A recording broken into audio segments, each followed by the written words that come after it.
Десятки молодых людей с раннего утра ждут в приемной. Каждый из них хочет поделиться частичкой своей крови для общего блага. Ведь один поход на станцию может спасти до 3 человек. Перечень необходимых тестов перед донацией не маленький. Многим кажется, что на прохождение всех процедур требуется много времени и сил. Однако на деле все по-другому. Там ничего сложного в принципе нет. Шел просто. Полчаса занимает все этой процедурой. Больных много, многие те, кто нуждается в крови, но я думаю, это благое дело. Много здесь и тех, кто уже успел стать ветеранами этого благого дела. Заурбек Видзыжев – почетный донор. На станции переливания крови он частый гость. Уже 5 лет он не упускает случая помочь другим. Тем более его группа крови одна из самых распространенных. У меня стандартно вторая положительная. Но, как мне объяснили, в связи с тем, что вторая, первая, третья положительная – это распространенная кровь, соответственно, ее больше всего и бывает нужно у нас.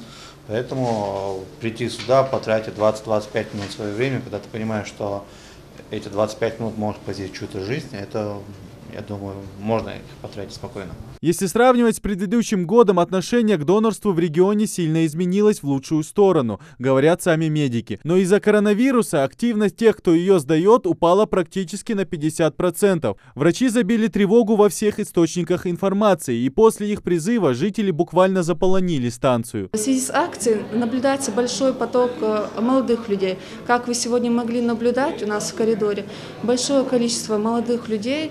Это говорит о высоком уровне самосознания нашей молодежи. И это хорошая тенденция в связи с тем, что основная масса наших новых первичных доноров – это молодежь. И в связи с этим хотела даже поблагодарить наших доноров, потому что они, можно сказать с уверенностью, они принимают непосредственное участие в спасении жизни наших пациентов.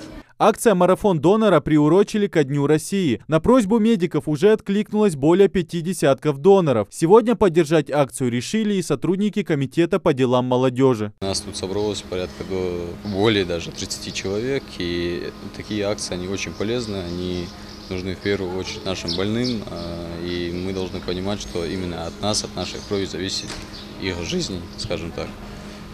Такие акции мы проводим систематически, и это очень полезно осознавать, когда даже вот эта смс к тебе приходит, и вы сегодня спасли одну жизнь, да, это на самом деле очень много чего значит, это такой приятный момент, и тебе хочется каждый раз как можно более придавать этому значение. Донорская акция продлится до 18 июня включительно. Стать донором или нет – это личный выбор каждого. Но потратить полчаса в пункте переливания крови, спасти хотя бы одну жизнь – это то, что может сделать любой из нас. Идрис Ижиев, Адам Далаков, Новости 24.